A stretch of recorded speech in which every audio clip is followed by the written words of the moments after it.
Hello, and thank you for tuning in to the Fi Mastery Podcast, where our focus is on providing tools, resources, and insights that empower driven individuals to secure their own path to financial independence. My name is Peter Donisanu, and today we're going to talk about financial boundaries. Now, you'll likely recall that boundaries tell others where they end and you begin. In a sense, it's a way of delineating what you do and don't have control over so you can protect your emotional energy and financial well-being. That's why in today's episode, we'll discuss the benefits of boundaries, how to set financial boundaries with yourself, and more importantly, how to set and communicate financial boundaries with others. Remember, boundaries aren't about control or exclusion. It's about clearly defining what we want from the world around us in a way that respects ourselves and others. And by using financial boundaries as part of your practice with money, you can clarify expectations, build respect, foster trust, and clarify how you will use your money to achieve your own definition of financial independence. So with that, let's dive into today's podcast.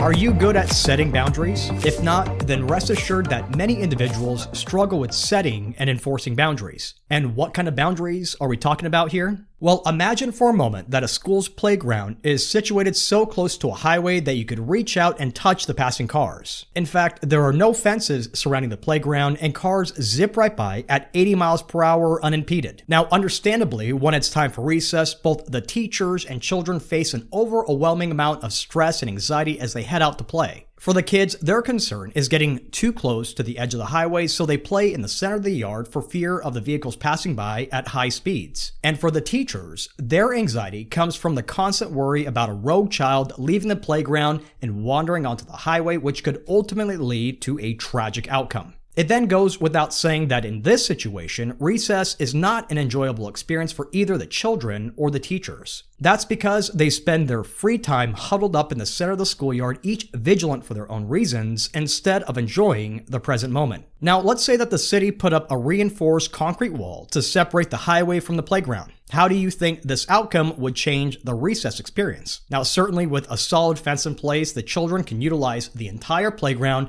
and run right up to the wall without worrying about all the high-speed traffic on the other side of the barrier. At the same time, the teachers would likely be less anxious because they can rest assured that the newly constructed barrier will prevent a wayward child from wandering onto the highway. Now, if you're a parent out there, how would you feel knowing that your child was playing near a busy highway with nothing standing between them and the cars? Well, too often, that's what happens when we set about managing our money without setting prudent financial boundaries. Like a protective wall that protects a school playground, boundaries tell others where they end and you begin. Now, while on the surface, setting boundaries may seem to look like a form of restriction or control, this practice actually involves setting limits on how much emotional energy and time we give to ourselves and to others, and has the benefit of clarifying expectations, demonstrating self-esteem, fostering trust, and encouraging mutual respect. And when it comes to money, financial boundaries are intended to set a wall around how you use your life energy to manage your finances. To be sure, financial boundaries are essential for maintaining a healthy relationship with not only your money, but also with your friends and your family. And by embracing financial boundaries, you can likely experience increased financial stability and harmony in both your personal and relationship context, and most importantly, make essential financial decisions while protecting your emotional and mental well-being. So how can setting financial boundaries improve the money relationship you have with yourself and others? Well, let's look at it from the perspective of clarifying expectations. Now, by outlining the limits of acceptable behavior and communicating these limits effectively, you help others understand what you expect from them. So what do we mean here? Well, in the book Boundaries by Henry Cloud and John Townsend, they describe scenarios where someone like Bob, for example, frequently shows up unannounced at Tom's house, expectant to be welcomed at any time without regard for Tom's schedule or needs. Now, by setting a boundary, Tom would communicate to Bob that while he values their friendship and wants to spend time together, Bob needs to call or schedule a visit in advance so that Tom can prepare and make time for him. Now, this act of setting boundaries helps to clarify expectations and set mutual respect for each other's time and space. And without a boundary in place, Bob may continue to show up unannounced, causing stress and resentment in their relationship. That's why by clearly setting a boundary, both parties know what is expected and therefore can maintain a healthier, more respectful relationship going forward. Now, another benefit of establishing boundaries is that it demonstrates self-respect to ourselves and others. That's because when we communicate our needs and expectations, it signals that we value ourselves and our well-being. Now, in Nancy Levin's book, Setting Boundaries Will Set You Free, the author gives us an example of someone like Michelle who has a pattern of always saying yes to her boss's requests, even if it means sacrificing her own needs and personal time. And by setting a boundary and saying no to certain requests, someone like Michelle can demonstrate that she values her own time and energy and that her needs are important too. And this act of self-respect can lead to a greater sense of empowerment and self-worth over the long term. What's more, Levin argues that when we establish healthy boundaries, we show ourselves and others that we are worthy of respect and consideration. And by setting limits on what we're willing to tolerate, we communicate that our needs and our feelings matter, and we create a foundation for healthy relationships built on mutual respect and understanding. Now, setting clear boundaries can also foster trust because when we're open about our needs and our expectations, we show our reliability and trustworthiness with others. For example, in her book, Daring Greatly, Brené Brown shares a story about a woman like Gretchen who was struggling with the relationship she had with her mother-in-law. Now, Gretchen felt like her mother-in-law was constantly criticizing and interfering in her life, and she was having troubles setting boundaries. Over time, however, Gretchen learned to set clear boundaries with her mother-in-law, telling her that she could not tolerate the constant criticism and interference in her life. And so what happened? Well, as a result, this specific relationship improved, and Gretchen felt more respected and valued. Now, Brené suggests that setting boundaries in this way fosters trust because it establishes clear communication and mutual respect. And when we're able to communicate our needs and expectations effectively, we show that we're reliable and trustworthy, which builds stronger relationships and fosters a sense of trust in our personal lives as well as our professional ones. Finally, establishing our limits while also honoring other people's boundaries leads to more rewarding and mutually beneficial relationships through mutual respect. For example, in the Boundaries book, Cloud and Townsend share a story about a woman like Sarah who was constantly being taken advantage of by her friends. That's because Sarah was always available to listen to their problems and offer support, but when she needed help, Sarah's friends were nowhere to be found. Now, over time, Sarah learned to set clear boundaries with her friends and communicate her needs and her limitations. In fact, Sarah stopped being the go-to person for everyone's problems and started focusing on her own needs and her own goals. And as a result, Sarah's relationships with her friends improved, and they learned to respect her boundaries and her limitations. What's more, Sarah was able to establish a more balanced and mutually beneficial relationship with not only herself, but also with her friends. Indeed, Townsend and Cloud suggest that when we're able to communicate our needs and limitations effectively, we create a space for others to do the same, which leads to healthier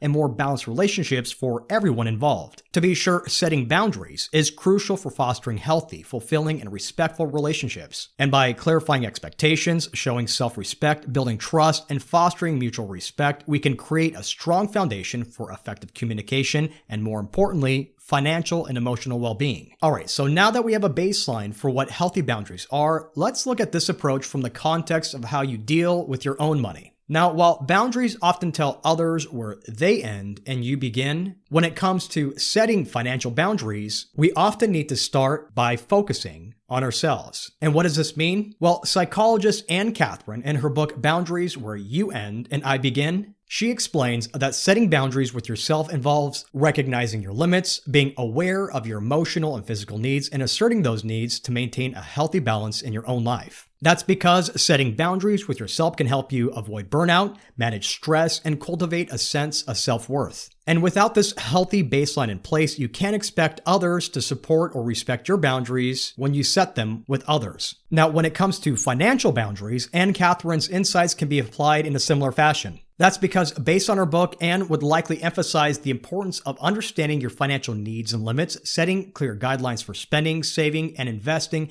and practicing self-discipline to adhere to those guidelines. So then, how do you go about the work of setting financial boundaries with yourself? Well, to start, setting financial boundaries with yourself involves identifying a purpose for your money and then aligning your own spending, saving, and investing habits with your broader values and purpose. This approach can help you establish a sense of control over your finances and your financial future, and ultimately help reduce financial anxiety. Indeed, creating a financial plan that includes a solid cash management process, allocating a certain percentage of your income towards your savings and investment goals, and avoiding unnecessary expenses are all forms of setting clear boundaries about your money. For example, consider Samantha's story. Now, Samantha is a 38-year-old software engineer who recently received a significant salary increase after her promotion. Now, despite her newfound financial success, she found herself feeling out of control and anxious about her financial future as she struggled to maintain healthy financial boundaries with herself. Now, without a purpose for her money, Samantha was unsure how to allocate her income wisely. In fact, she had no idea about how much of her salary should be set aside for savings and investment, and her spending habits had become increasingly impulsive. Now, this lack of control over her personal finances was also affecting her financial boundaries with others. That's because she often found herself lending money to family and friends without considering the impact on her own financial stability. And ultimately, Samantha's anxieties intensified when she realized that her lack of a solid cash management process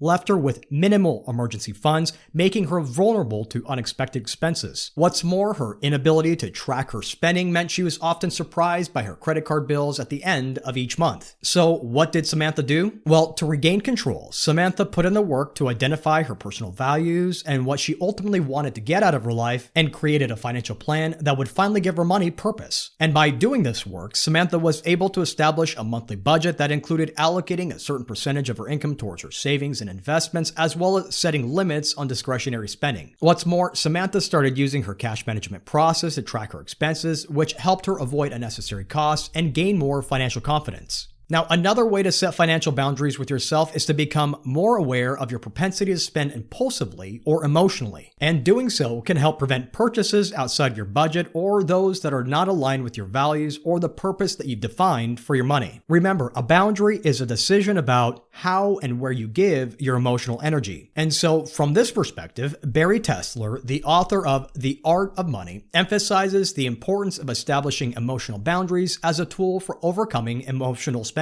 Indeed, Tesler believes that impulsive spending is often a response to emotional triggers such as stress, anxiety, or a desire for instant gratification. And by setting financial boundaries, you can learn to identify and manage your emotions in a healthier way, which can reduce the urge to engage in impulsive spending. So then, how do you establish boundaries in this area? Well, Tesler suggests several ways to establish emotional boundaries to overcome impulsive spending, and the first of which is to develop awareness of your emotional triggers. Indeed, from this perspective, if you have trouble with setting boundaries on emotionally driven or impulsive purchases, Tesler recommends keeping a journal to track your emotional responses and subsequent spending habits thereafter. Doing so can help you identify patterns and triggers that lead to impulsive spending and the potential ways to address them. Then, once you've identified your emotional triggers, Tesler suggests setting limits on your emotional responses. For example, if you find that stress triggers impulsive spending, you can set a boundary to take a break or engage in stress-reducing activity before you pull the trigger on your next regretful purchase. Tesler also emphasizes the importance of practicing self-compassion when establishing financial boundaries to curtail emotional spending. This means being kind and understanding with yourself even when you make a mistake or you're struggling to avoid impulsive spending altogether. Indeed, self-compassion can help you stay motivated and avoid feeling discouraged or overwhelmed when you do make a mistake. Now, the final thing to consider here is that setting clear financial boundaries can help you develop sustainable money habits. Now, remember that the act of setting boundaries with yourself is about deciding where you will and won't devote your time and your energy. Indeed, Mark Manson, the author of The Subtle Art of Not Giving an F, argues that people often have a limited amount of time and energy and attention to devote to different areas of their life. And so when it comes to your money, 3 areas where you give your life and energy are founded in your values, your responsibility, and control. So then, from this perspective, the first thing you'll want to focus on to develop sustainable financial habits is to set boundaries on your values and priorities. And what does this mean? Well, let's say that one of your core values is to be financially independent. Now, when your choices are driven by this value, you'll likely prioritize saving money each month and avoid overspending on non-essential items such as eating out or buying expensive clothes. And by aligning your spending habits with your values, you can create a sense of purpose and motivation for sticking to your financial habits. And so, how do you go about doing this work? Well, to start, take some time to reflect on your beliefs and your attitudes and your behaviors around money and evaluate whose money script you're living. Remember, a money script is a set of thoughts and beliefs and attitudes you have about money that, more often than not, are influenced by the people around you. And if you're not sure whose script you're living, then be sure to check out our recent post on money scripts so you can get some much needed guidance in this area. Now, the next thing you want to consider is to set boundaries to be more responsible. Now, when we're talking about responsibility refers to your obligation to take care of yourself and your finances. And so from this perspective, setting financial boundaries involves taking responsibility for your financial rituals. For example, let's say you have a habit of ignoring your bills and not keeping track of when they're due because you're dealing with financial procrastination. Naturally, this behavior can lead to missed payments or late fees and damage your credit score. Therefore, taking self-responsibility in this situation would involve identifying emotional triggers that are leading to your willingness to procrastinate. At the same time, it may also involve taking the time to review your bills each month and checking your bank statements for errors and discrepancies to ensure that you're not leaving money on the table. Either way, setting responsibility boundaries can help you stay focused on what needs to be done and help you develop sustainable financial habits.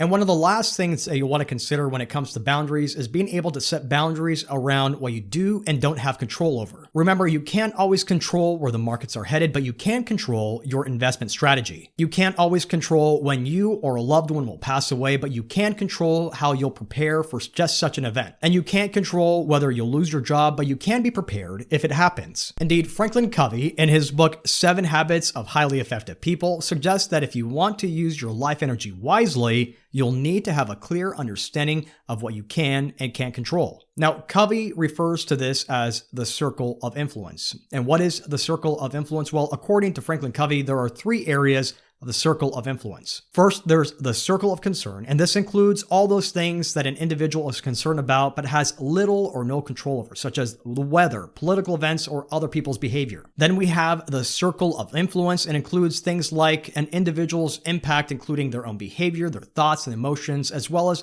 their relationships at home and at work. And then finally, we have the circle of control, and this includes all those things that an individual has complete control over, such as their own actions, choices, and attitudes. Now, when it comes to choosing where to give your energy, Covey emphasizes the importance of focusing on the circle of influence and circle of control rather than expending energy on things in the circle of concern that can't be managed. That's because by focusing on what can be controlled, you can create sustainable habits and make progress towards your financial independence goals. Now, the big takeaway here is that personal financial boundaries are about deciding who and what gets your emotional energy when it comes to your money. And by creating boundaries around your money's purpose, your emotional spending and habits, you can create a mental and emotional space to concentrate on pursuing your long-term life and financial goals. And now the final point that we'll discuss when it comes to financial boundaries is those boundaries that we set with other people. Now, it's crucial to set boundaries around money when we deal with other people, and here's why. First and foremost, if you don't set boundaries, you might end up giving away, lending, or spending more money than you can afford, which could put you in a tough financial spot. Now, imagine if money issues started causing problems in your relationships with your friends and family. That wouldn't be great, would it? Well, setting boundaries helps you avoid misunderstandings and keeps things from getting awkward or causing conflicts. Now, you might wonder, how can setting financial boundaries help others? Well, by setting effective financial boundaries with others, you encourage them to be responsible with their own money. This way, they learn how to manage their finances and become more independent rather than relying on you when they fall short of their own financial habits. Indeed, when you set appropriate financial boundaries, you can help reduce your own stress and guilt because you won't constantly feel like you have to help others out financially. Now, let me explain what I mean here by telling you the story about Lisa. Now, Lisa is a successful marketing executive who's really smart about her money. But there was a time, however, where she found herself in a bit of a financial predicament, all because of social pressures. You see, Lisa's friends loved going out to fancy dinners, taking expensive vacations, and basically just living the high life. And Lisa, not wanting to feel left out or to seem stingy, would just simply go with the flow, even though she knew it wasn't the best choice for her finances. And what was the result? Well, Lisa constantly found herself stressed out about her money and was struggling to save for her future. Then one day, Lisa decided that she'd had enough. She knew that she needed to set some financial boundaries and be more open about her money matters with her friends and her family. And what did she do? Well, the next time her friends invited her on a luxury weekend getaway, Lisa took a deep breath and said, "Guys, I appreciate the invite, but I've got to be honest with you. I'm trying to be more responsible with my money, and this trip is out of my budget right now." And how did her friends respond? Well, to her surprise, a few of her friends admitted that they were feeling exactly the same way. That's because they've been silently struggling with keeping up with their own social pressures, but were too embarrassed to say anything. In fact, Lisa's honesty sparked a conversation about finances among her friends, and they started brainstorming ways to have fun without blowing their budgets. And now Lisa and her friends have a new tradition, and that's that once a month they get together for a potluck dinner at someone's house instead of going out to an expensive restaurant. They still have a great time, and the best part is that everyone's a lot less stressed about money. So the big takeaway here is don't be afraid to assert your financial boundaries and talk openly about money with your friends and your family. That's because you might just find that others are in the same boat as you, and you'll likely all be better off for it. Now, by this point, you might be thinking to yourself, this approach sounds simple, but how do you actually make this happen? Well, now in the book Set Boundaries, Find Peace, author Nedra Tawwab discusses the importance of setting financial boundaries with friends and family. She emphasizes that money can be a sensitive and emotionally charged topic, so setting boundaries around finances is crucial for maintaining healthy relationships. And how do you go about setting these boundaries with friends and family? Well, first things first, know your own financial goals and limits. Now, this understanding comes from the work you did in setting your own personal financial boundaries and can help you more clearly articulate your own financial expectations and goals before engaging in conversations with friends and family about money. Then use what you've learned about your own financial boundaries to communicate to others what you're willing and unwilling to do when it comes to your money. For example, let's say that you're considering co-signing on a loan with a friend or family member. In this case, take the time to review your own financial goals and the purpose that you've defined for your money. This will help you determine whether co-signing is a good fit for your own financial situation and whether you can afford the risk. Next, be clear and consistent in your communication. More specifically, when discussing money with your loved ones, it's important to be clear about your boundaries and consistent in enforcing them so that you can avoid blame or miscommunications. For example, if you've established a boundary with a family member and they're still hassling you to lend them money, then you might need to remind them of the boundary and learn to use I statements to express your own needs and concerns. And what do you do if you have to say no?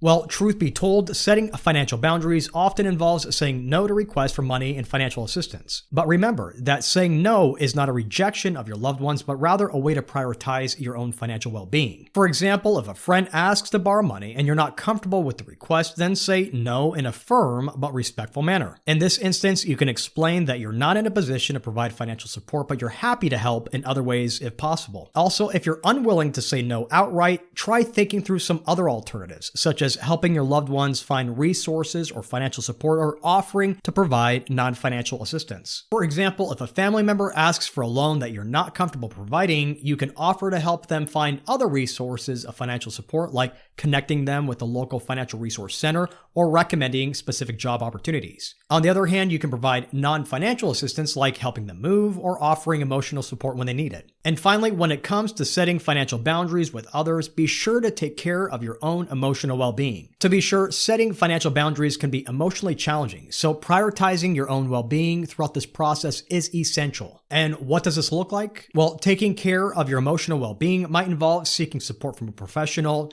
practicing self-care, and being patient with yourself as you navigate this new and challenging process. For example, if setting financial boundaries with loved ones is causing you emotional stress, seek the support of a therapist or a trusted friend. You can also practice self-care activities like meditation or exercise to help manage stress and maintain a sense of well-being. But overall, be patient with yourself as you navigate this process and prioritize your own emotional needs. Remember that social pressures can heavily influence your own financial decisions, making it crucial to assert financial boundaries with friends and family. And by establishing clear guidelines and openly discussing money matters, you can navigate social expectations and emotional pressures while maintaining your financial well-being. Now, when it comes down to it, financial boundaries play a pivotal role in achieving your long-term life and financial goals by enabling you to stay emotionally disciplined when you're tempted to do otherwise. Indeed, by taking the time to assess and tweak your boundaries, you're giving yourself the opportunity to respond to life's inevitable ups and downs with flexibility, and resilience. But what's the ultimate outcome of embracing financial boundaries? Well, the answer is simple: increased harmony, stability, and overall well-being in your personal life and your relationships. Indeed, when you actively engage with your finances in a thoughtful, proactive manner, you're not only setting yourself up for success, but also fostering healthier, more fulfilling connections with those around you. But most importantly, doing the work of setting healthy financial boundaries ultimately takes you one step closer to becoming the master of your own financial independence journey. Well, that's it for now. Thank you for taking the time to listen to the FI Mastery podcast. To learn more about our research, visit us at fimastery.com or email your questions to questions@franklinmadisonadvisors.com. Until next time, I'm Peter Donisanu, wishing you and yours abundant health and prosperity. FI Mastery Podcast is brought to you by Franklin Madison Advisors, Inc. Franklin Madison Advisors is a registered investment advisor firm with its registration and principal place of business in the Commonwealth of Pennsylvania. Registration of an investment advisor does not imply a certain level of skill or training. This commentary and forecast are limited to the dissemination of general information pertaining to Franklin Madison Advisors investment advisory services and general economic and market conditions, and are subject to change without notice. The information shared today is not intended to be personal, legal, investment, or tax advice, or a solicitation to buy or sell any security or engage in a particular investment strategy. For additional information about Franklin Madison Advisors, including fees and services, please contact Franklin Madison Advisors or refer to the investment advisor public disclosures.